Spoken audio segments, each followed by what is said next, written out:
Sir, still about Attorney Bukoy. Sa press con kahapon, sinabi niya, hindi na kailangan ng affirmation ng 20th Congress dahil nakalatag naman yung articles of impeachment. Hindi, yun muna, sir. So wala nang kailangan daw na reso for affirmation ng 20th Congress. Yun yung pananaw nila.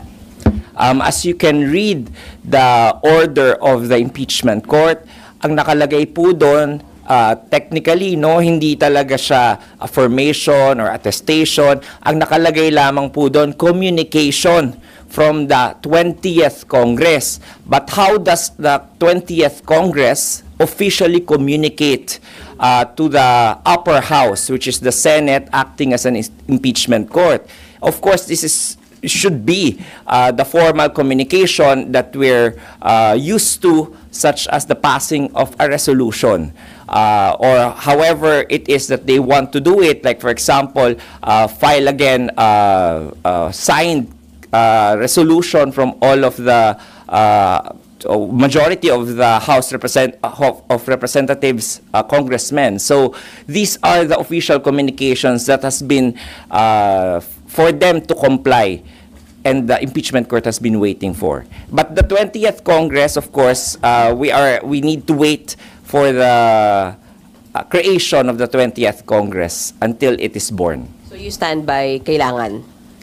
It's up to them whether or not to comply or not. But again, this is the order of the impeachment court, and any lawyer worth his salt, and any litigant for that matter, should comply first before you complain. Sir, sabi niyo 7 days has passed, wala silang nasasubmit sa inyo, and particularly there is a need to refile notice of appearance. So are you saying sila yung nagdadrag, sila yung nagpapatagal dahil hindi sila nagsasubmit pa ng kahit ano? As I said, actions speak louder than words, at sa aming mga abogado, mas matimbang po ang ebidensya kesa sa mga salita. So tingnan na lamang po natin ang ebidensya. Ano po ba ang kanilang mga na-file na? Kahit po yung pagpapareceive nung ordinary notice of appearance lamang po ng depensa ay hindi pa po nila na-receive. Kung prepared na po sila mula pa ng Pebrero, katulad ng sinasabi ni Presiding Officer na what we have to do during this interim time that we are waiting for the convening of the court is to prepare.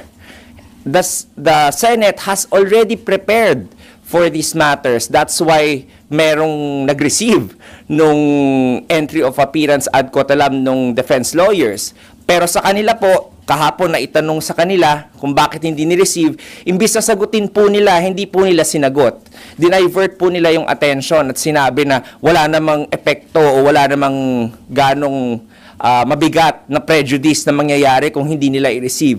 Kung ready po, dapat na i-receive. Dapat may opisina na itinalaga para mag-receive po. So it seems na hindi po yung impeachment court yung unprepared.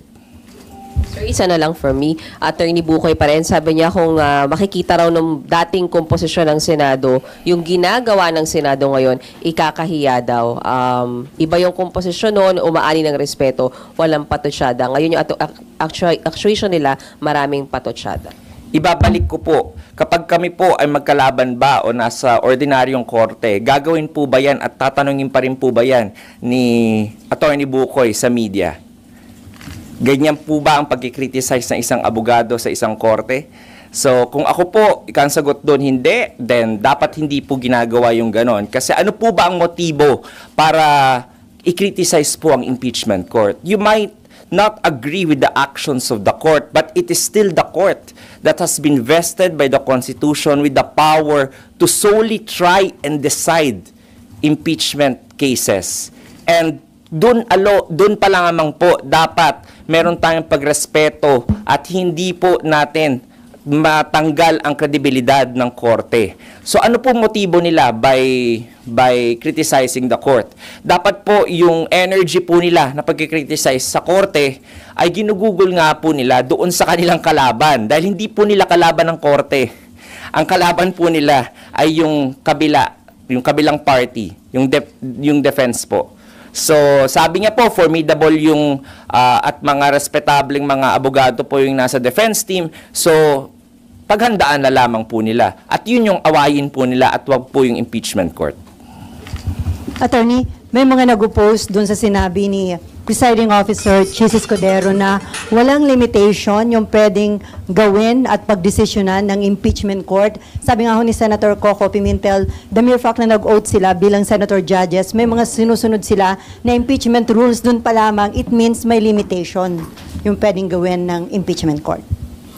Meron pong limitation naman po ang impeachment court. Unang-una po, yung nakasaad po sa konstitusyon, no? Alam po yan ni presiding officer, but I think he is more of talking in the context of doon po sa mga bagay-bagay na hindi po nakaspell out ng detalyado sa konstitusyon po natin. So, una po, ang limitasyon sa Senado, yung pagboto dapat ng mga senador, dapat 2/3 of all the members. Pangalawa po, yung ipapataw po na penalty po, hindi po pagkakulong, hindi rin po civil liability, kung hindi pagkatanggal lamang po at saka perpetual disqualification. The Senate cannot impose more than that. Yun po yung mga limitasyon ng konstitusyon at saka po nakalagay doon na kapag nag-implement po o nagpasa ng rules ng Senate impeachment court, yun po ay isang self-regulatory or self-limiting na limitasyon sa Senado po.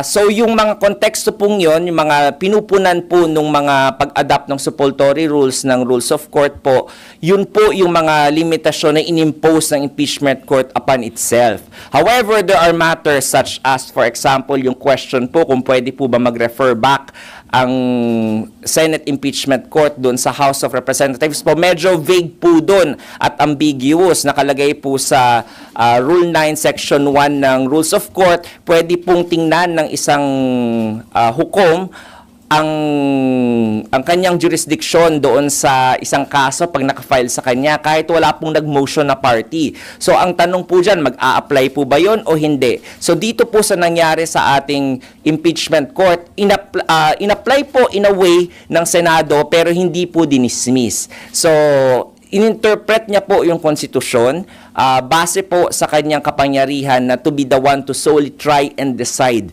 the impeachment cases. Ayon po yan doon sa Supreme Court decision din na Manila Prince Hotel versus GSIS. Ako po, hindi lamang po ako nagsasabi dito ng mga sound bites po sa inyo. Kasi po bilang abogado rin po, kailangan po namin na ipaintindi rin sa sambayanan kung ano po yung mga legal na basehan. So part of our duty as spokesperson bilang abogado po is not to just na magbigay po ng PR statement sa inyo, pero mag-educate din po kung ano po yung legal basis. So you're saying, attorney, na hindi general yung naging statement ni SP Chis na walang limitation yung kayang gawin at pagdesisyonan ng impeachment court? Yes po. Ang ibig po niyang sabihin doon, for those na ambiguous and vague, doon po walang limitation na i-interpret po ng Senate as an impeachment court yung kanyang kapangyarihan. Ayon nga po doon sa Supreme Court case na yon ng Manila Prince Hotel versus GSIS at saka po yung sinusundan natin na persuasive na US case na Nixon versus US po. Last na lang, si former Senate President Juan Ponce Enrile, now Presidential Legal Advisor, meron ho siyang advice sa senator judges once na mag-full swing na yung impeachment trial. Sabi niya, with due respect to them, my first advice is to keep quiet and then go to the session hall during their trial, sit down and listen to the proceedings, listen to the presentation of evidence. So, may plano ba si SP Chis bilang presiding officer na i-advise din yung mga senator judges ng ganito? I think for the meantime po, no, hinahayaan nga po yung malayang paglalayag ng mga opinion ng mga senator judges kasi wala pa po tayo doon sa merito ng kaso.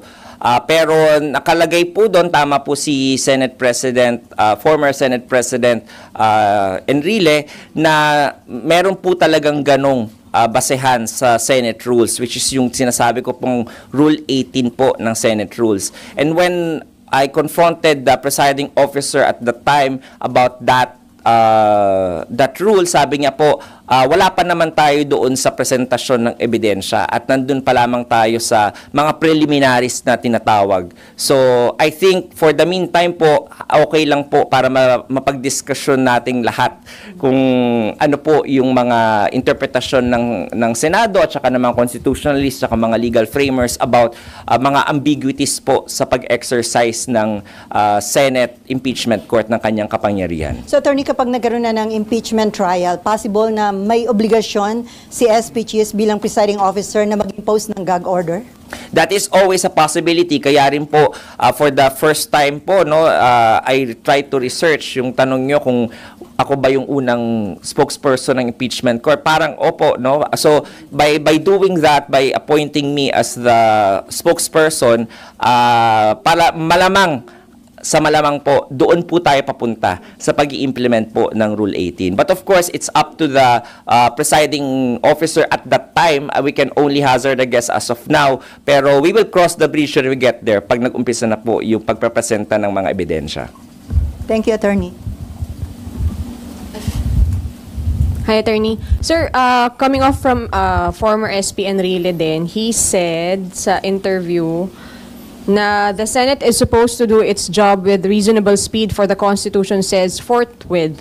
Anybody can understand that English word and they did not do it. They tarried, they dilly-dallied. Your reaction lang po. Sabi nga ng presiding officer, nandun pa rin kayo sa forthwith. Pero ako po, the opinions of different lawyers, makikita niyo po, kaya kaming mga lawyers, hindi po kami nagkakasundo, di ba? Kagad-kagad kasi nga iba-iba kaming opinion. And we have big personalities to argue about all these little things that ordinary people will not argue about. Pero para po sa kaalaman ng sambayanan, yung paggalaw naman po ng Senado ay hindi po unreasonable delay. Meron na rin pong mga Supreme Court decisions ang ating Philippine Supreme Court at na hindi na kinakailangan po ng construction or interpretation na ginagawa ng ating mga constitutionalists, pati ni former Senate President Enrile, yung about sa forthwith. Sinabi po doon sa, ito mabobore na naman kayo kasi cases to, no? Sa Fisher versus Ambler, sa Manila Masonic Temple versus Alfonso, at saka sa, ano pa yung isa ba? Basta may isa pa akong case basta versus Antolz, no? Yun yung mga cases na pinagbasehan at ni-research rin po ng ating legal team dito sa Senate Impeachment Court na meron na po na desisyon ng definisyon ng forthwith at ito po ay without delay. Sinabi rin po ni dating Justice Ascuna na dalawa po ang ibig sabihin ng forthwith. Yung unang-una po ay immediately at yung pangalawa po ay without delay. So, ang sabi niya po nung ginagawa yung konstitusyon, maaaring pumasok na po doon sa pangalawang definition which is without delay. Ito rin po yung kinatigan ng Korte Suprema doon sa tatlong kaso na yon. Mamaya ibibigay ko sa inyo yon para ma-cite nyo dyan sa inyong Sir, isa pang sinabi po ni former SP Enrile, yung pag-return is improper and unparliamentary. Reaction lang din po. Very po yan, no?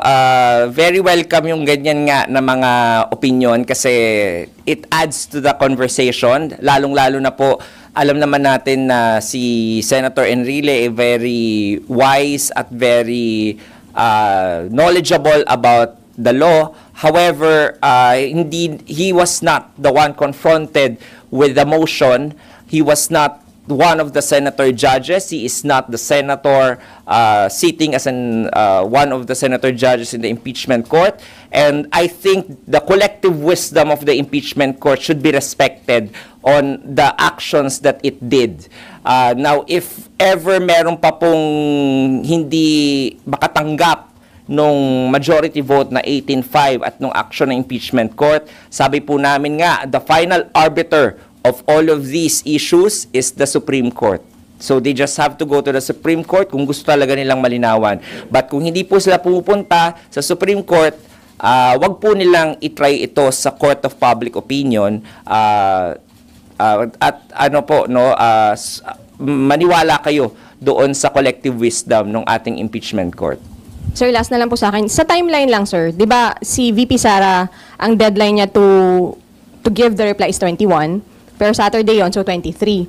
So, ang prosecutors have 28, pero Saturday Po, so 30. 30 po. Okay, so what will happen, sir, kung hindi magpasa ng reply, given na parang sabi natin, hindi nagagampanan ng prosec yung, hindi nila nasasubmit yung mga kailangan nilang isubmit?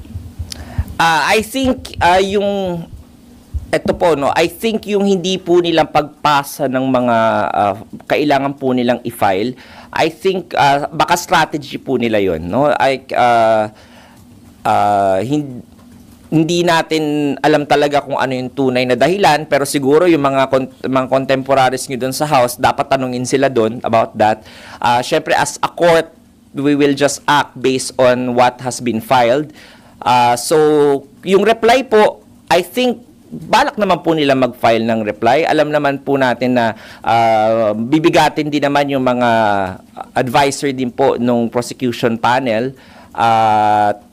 Gagawin din po nila lahat ng dapat nilang gawin kapag nandoon na yung answer with affirmative defenses. So, magre-reply po sila doon. Kung hindi naman po answer with affirmative defenses ang i-file po ni Vice President Sara at ito po ay isang motion to dismiss, then I'm sure magpa-file po sila ng comment and opposition doon sa motion to dismiss. So, ito po, nasasabi ko po to, hindi ito panghuhula.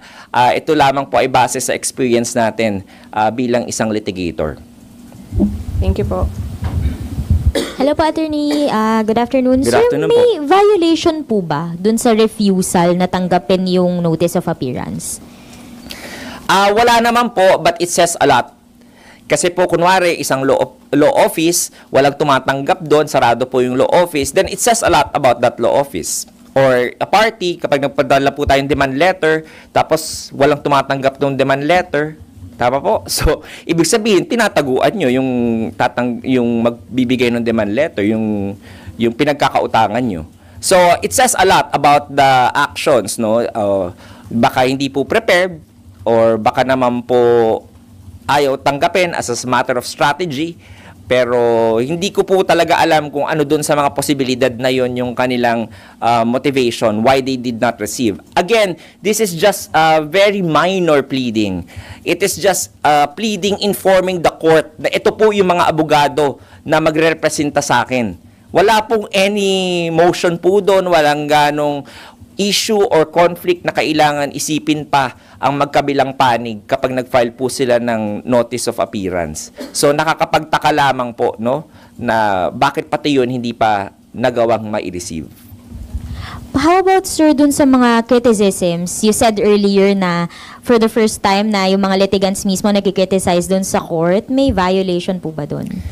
Kung alam nyo po, alam ko nagko-cover din kayo ng mga ng mga kaso sa ordinary court, sa Supreme Court. Makikita nyo po yung mga litigants doon, kahit na hindi pabor sa kanila yung desisyon ng isang korte, hindi po nila pwedeng makriticize basta-basta, mako-contempt of court po kami doon.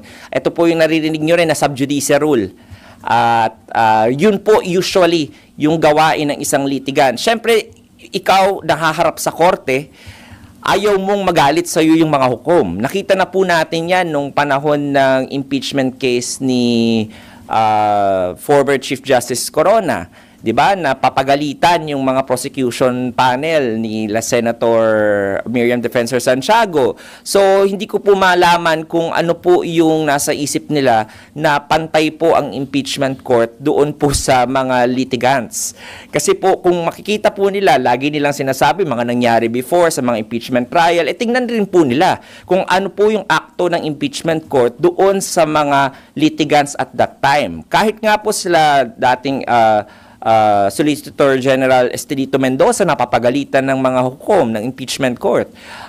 So, patas lamang po ang pagtingin ng impeachment court sa mga litigants, pero hindi po nakakataas ang litigants sa impeachment court.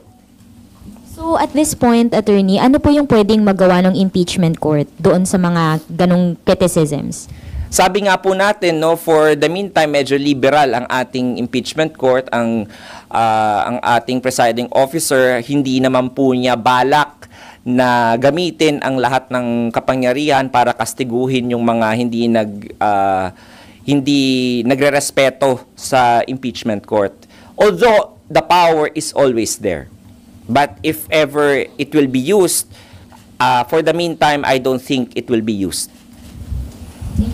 Sir, na-raise na po to be for KSP, but just to get your opinion also, is it possible to cite the prosecutors or the defense in contempt if hindi po sila sumunod sa any orders of the impeachment court? And for example, on the prosecution panel, paano po mangyayari doon? Sino ang iko-contempt sa kanila? Buong house po ba? Yung prosecution panel? Again, that is in the realm of possibilities. Lahat yan pwedeng mangyari po. Pero yan nga po yung iniiwasan ng ating impeachment court. Ayaw nga po nating magkaroon ng awayan. Ayaw ng impeachment court na magkaroon ng away o magkakaroon ng constitutional crisis pag nagmatigas ang impeachment court laban sa desisyon ng Korte Suprema, if ever. So, ang ginawa po ng impeachment court, pumunta po siya at nakipagdialogo at nag-order po sa House na tayo na lang magresolba nitong constitutional issue na to, na may question about the yung mga depekto sa articles of impeachment, sagutin nyo na lamang kasi kayo nakakaalam dyan. So, kayo na lang ang magdesisyon kung magko-crossover o hindi. So, hindi po kaaway ang impeachment court. In fact, we are asking for the cooperation of the House so that any legal issues as to the jurisdiction of the impeachment court kapag nag-umpisa na pong umusad itong trial natin, ay wala nang magko-question either from the prosecution, from the defense, or any other person po na gustong questionin yung jurisdiction ng impeachment court. So, we are actually giving our co-equal, House na gawin natin yung nararapat at tayo na lang magresolba nito within the legislative body or the branch of government. So, Kaya po doon sa tanong ninyo kung magko-contempt, of course, as I said earlier, hindi po yun yung policy. Kasi nga gusto nga natin na maging cooperative yung both houses sa isa't isa. Pero sir, ano ko lang yung question ni Ms. Mav. Sino po ang pwede i-contempt? Yung 11-man prosecution panel, yung House leadership, sino po? Sino ang i-contempt ng impeachment court?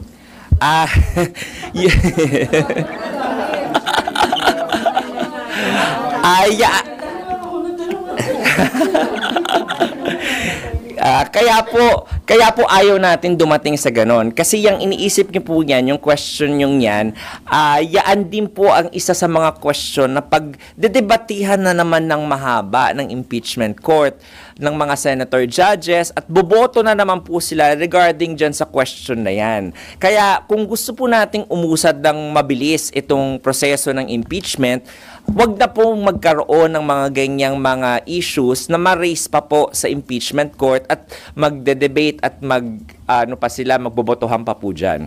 So yun po yung sinasabi namin. Mag-comply na lamang po tayo para wala ng any other legal issues na isa-settle preliminarily ang impeachment court at magpatuloy na yung pinagdarasal nila na presentation ng evidence.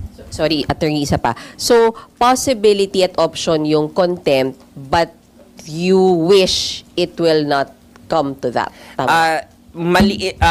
Possibility po yun, no? Yung contempt, at dahil nandiyan po yan sa rules ng Senado as an impeachment court, pero if ever it will be used, I don't think the impeachment court will use it at the first instance. Usually po, yung mga hukom po, very tolerant naman po yan of the litigants. Are you saying pag hindi sila nakasubmit hanggang June 30, walang contempt na mangyayari, sir? I cannot say definitely kasi hindi po ako yung impeachment court.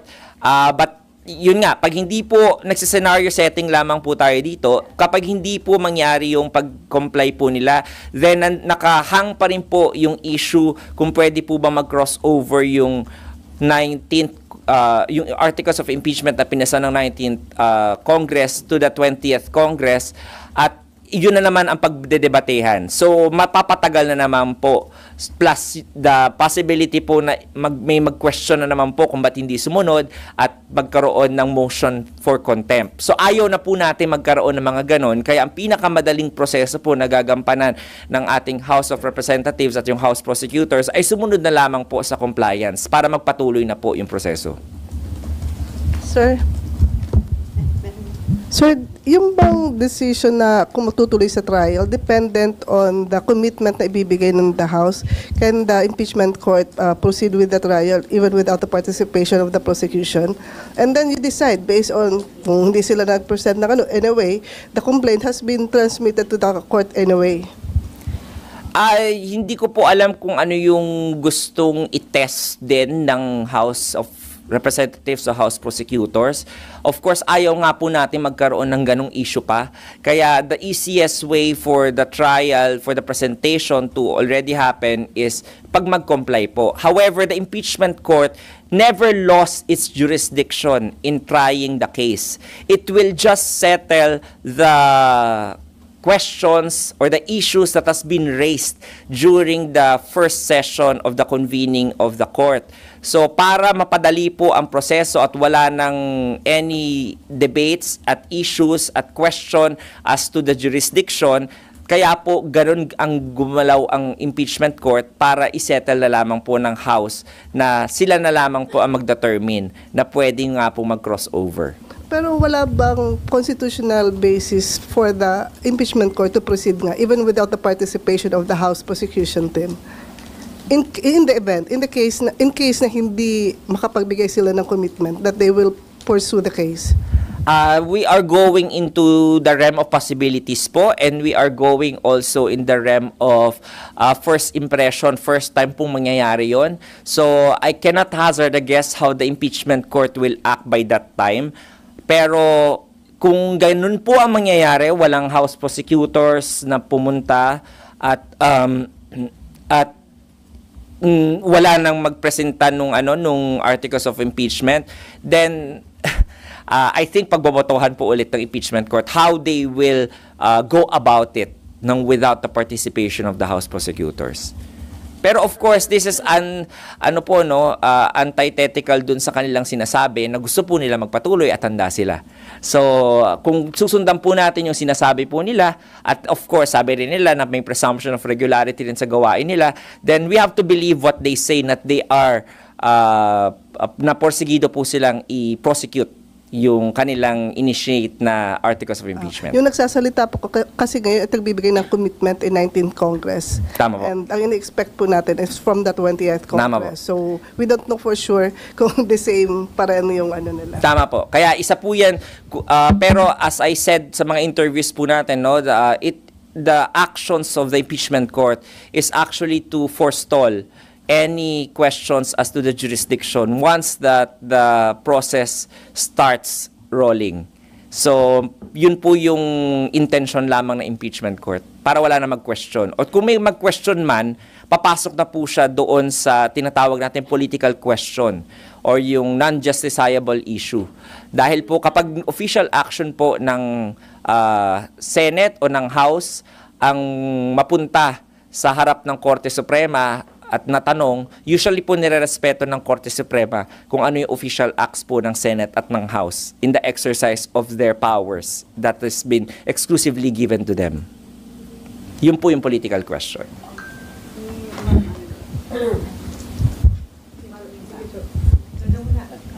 Sir, hindi ba pwede apply dito yun sa korte katulad nung pag hindi umaten yung mga nagpo-prosecute ng 3 beses? Hindi ba ganun na nangyayari? Hindi ba pwedeng apply dito yan sa impeachment court? Ituloy yung process and then antayin kung atin o hindi ng 3 beses tulad na sa mga korte. Hindi ba pwede apply dito yan?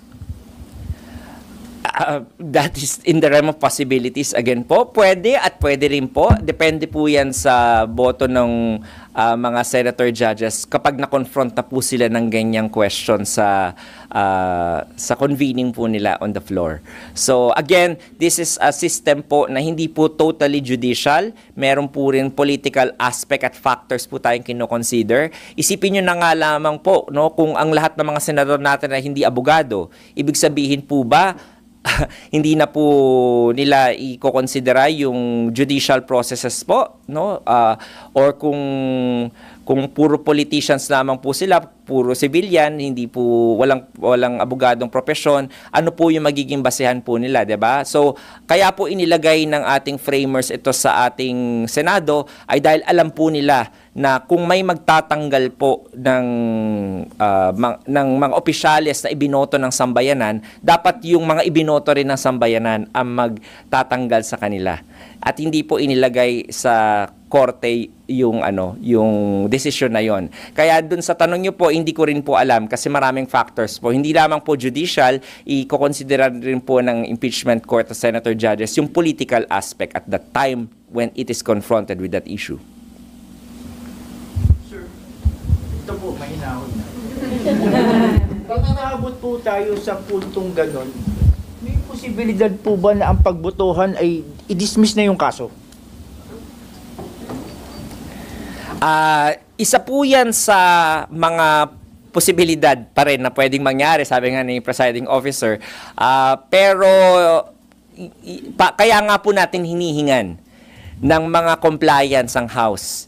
Para kapag ni-raise po yung issue na yan by any party o may clarification na isang senator judge at maging issue na naman po for the impeachment court to decide on, meron na pong mas mabigat na basehan na wag nang i-dismiss. Dahil meron na pong opisyal na action at compliance ang House doon sa ipinag-uutos ng Senate Impeachment Court. So, mawawalan na po na gaano ng wiggle room, kung tinatawag, na mag-prosper po yung yung ganong theory. Sir, Ay, ma'am. attorney. So, diba din sa summons kay VP, she was given non-extendable 10 days to answer. Sa proseso ho ba, paano pag hindi mag-comply doon sa summons, hindi tumugon sa summons, what happens? And do you take it to mean na magko-comply siya, tutugon sa summons because nag-enter na ng appearance yung kanyang lawyers? Isa po yun sa mga magandang nangyari by filing a formal entry of appearance. Kaya lang po ad cotelem. Ang ad cotelem po, ibig sabihin sa mga abogado, hindi pa namin nire-recognize talaga yung jurisdiction. So, pina-file lamang namin to para lang to comply at saka for para hindi namin ma-waive yung aming mga dapat gawin. So yun po yung action na ine-expect natin from the defense by filing an ad cotelem appearance, na magfa-file po sila ng either answer with affirmative defense questioning the jurisdiction or a motion to dismiss the case for lack of jurisdiction. So pag naglagay po ang isang abogado ng ad cotelem sa kanilang pleading, almost always yun na po yung aming gagawin. Ka-questionin ang jurisdiction. Which I think also is in line with the petition na i-file po ng Vice Presidente sa Korte Suprema questioning the continuing process of impeachment against her. Isa yun sa mga issues niya. So ayaw niya pong mamut at mabaliwala yun. Kasi pag nag-subject na po sila sa jurisdiction ng impeachment court, wala na pong i-decidean ang Korte Suprema. So para po makasiguro sila na hindi nila mabaliwala yung kanilang hinihaing petisyon at hindi rin nila ma-waive yung mga gusto nilang gawin dito sa impeachment court, ay magfa-file po sila ng ad cotelem appearance at possibly motion to dismiss or answer with affirmative defenses.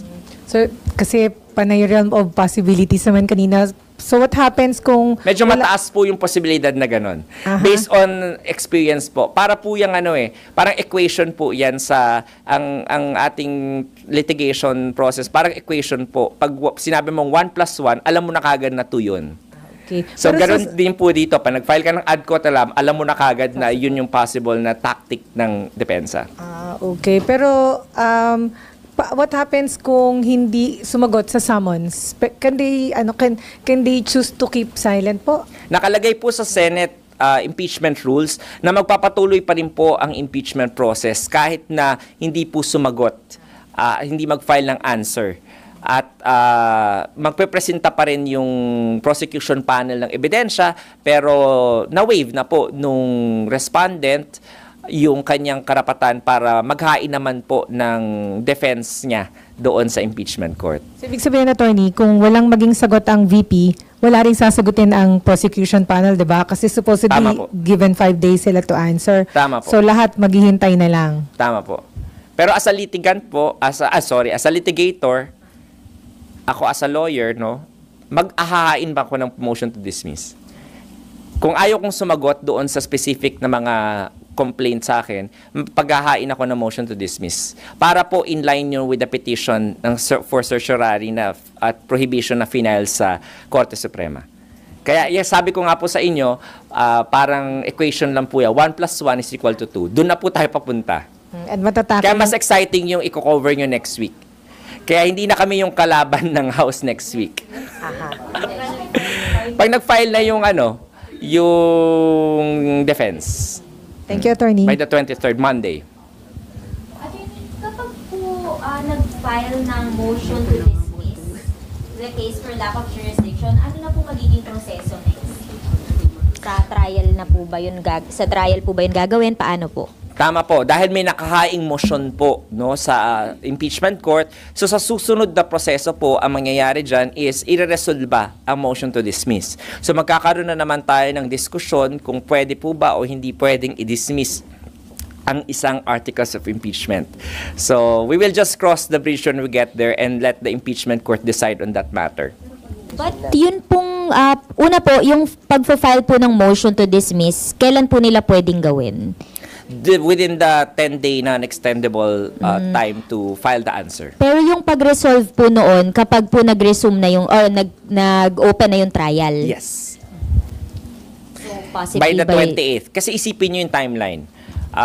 The House prosecutors will end their term on June 30. So by that time, walang House prosecutors. Okay? So, kailangan mag-file o mag-appoint again ang House ng mga bagong House prosecutors kung sino yung tinatalaga ng 20th Congress. Kasi for all intents and purposes, patay na yung 19th Congress pag lumipas na ang June 30. So, yung yung 20th Congress na. Pero paano nila magagawa yon? Yung pag-a-appoint ng bagong House prosecutors ng 20th Congress. It's through the official act, again, of the Congress, which is through a resolution by a majority vote of the members. So, ang sinasabi po ng impeachment court, since gagawin nyo na rin naman yan, isabay nyo na yung certification o yung communication ninyo na ratifying the articles of impeachment initiated by the 19th Congress para mag-crossover sa 20th Congress. So yun lamang po yung intention ng impeachment court. Attorney, isa na lang sa akin. Yung June 30 po, ano ang dapat i-file ng prosec nun? Yung sagot sa yung attestation na wala silang nilabag? Yung by June 30 po? Yes. Magpa-file po sila ng reply doon sa answer. Kasi po yun yung 5th day kapag nag-answer po yung respondent. Kapag hindi po nag-answer at nag-file po ng motion to dismiss, ang ifa-file po ng prosecutor ay comment and opposition to the motion to dismiss. Pero yung attestation na hinihingi ninyo, hindi siya hanggang 30 lang? Hindi po. Anytime they Pero syempre, dapat ma-file po nila before 30. Kasi nga po, sila po, yung 19th Congress po, yung nag-resolve po nun. So, ang kailangan mag-inform din po sana is the 19th Congress. Pero if hindi nila ma-file by 30, wala namang punishment. I don't think so na magpa-punishment. Kasi nga, again, nandyan naman po yung resolution and we welcome the compliance by the House of Representatives. It's just a matter of the formal informing the court of that official act of Congress po. Attorney, may nagpapatanong lang. Nabanggit kasi ni Senator Coco Pimentel na hindi siya pabor dun sa mga suggestion na questionin nilang sa Korte Suprema ng mga hindi nagsasabing mali yung ginawa ng impeachment court na pinabalik sa Kamara yung articles of impeachment kasi pwede daw yung trap at maaari daw yung makadelay pa sa impeachment process at maaring ma-divert yung attention doon sa kaso sa Korte Suprema sa halip na ma-focus yung attention doon sa main issue yung ang impeachment case against BP Sara. Would you like to comment on that, sir? Malaya naman pong gawin ng kahit sino ang gusto nilang gawin, whether mag-file po o hindi. Ang sinasabi lamang po ng presiding officer, tsaka po natin, na hindi po dapat sa Court of Public Opinion ini-air out yung mga ganyang mga hinaing. Kung talaga pong gustong magkakuha ng sagot, kung ano ba yung tama o mali na ginawa ng isang branch of government, ay kailangan po umakyat sa Korte Suprema. Now, kung ano po yung end goal ng pag-akyat nyo sa Korte Suprema, yun na lamang po yung kailangan nilang magtuos sa kanilang konsensya. Ano bang epekto nun? So, maaaring tama po at maaaring mali rin po yung view na yon ni Senator Judge Coco Pimentel. But it is up to them po. But sabi ko nga po, any lawyer worth his salt will avail of those remedies if they really feel aggrieved by the actions of the court. Pero tama nga, pwedeng makadelay at mapapaboran daw dito si BP Sara. Para akong yung nag-aano sa multiverse of madness si Doctor Strange. Yung iniisip ko yung mga permutation na pwedeng mangyari sa utak ko di ba? Pwede at hindi. Oo, ako pwede at hindi. Pwede at hindi. No, hindi ko rin alam yung magiging epekto kasi katulad ninyo po. Katulad nating lahat. This is the first time that this has happened. So, nag-aaral din tayo. Sabay-sabay nating first time ma-experience yung gantong pagko-crossover at yung gantong mga issues po na hindi po kinonfront ng previous impeachment courts. So, hindi rin po natin alam kung ano talaga yung mangyayari. Pero, of course, we respect the wisdom din po ni Senator Judge Coco Pimentel at maaari nga po na isa yun sa mga timeline sa multiverse po.